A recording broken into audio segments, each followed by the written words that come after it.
Well, right now, the state is warning parents about a popular game that could be on your child's tablet or phone right now. Yeah, Roblox is extremely popular, but there are safety concerns, especially for young kids. Your reporter Taylor Knight is live at the state capitol in Hartford explaining what leaders here in Connecticut are doing to keep your kids safe.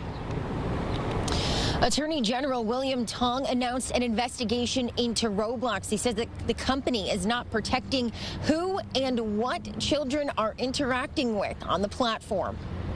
The popular online gaming platform Roblox is coming under fire by Connecticut's Attorney General. The state is launching an investigation claiming that it causes harm to children, especially young ones.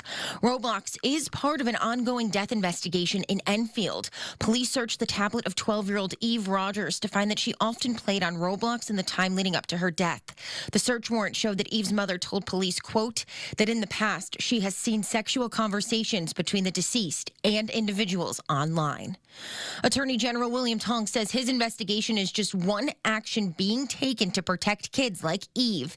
He cited the kind of games available to young users and the other users that kids could encounter.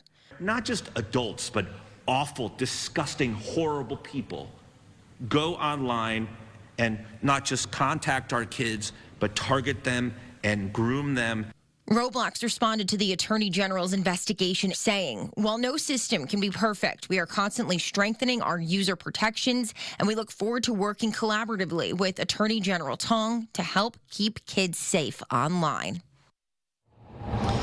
The statement also goes on to say that starting next month, young Roblox users will be automatically connected with games and content that better aligns with their age.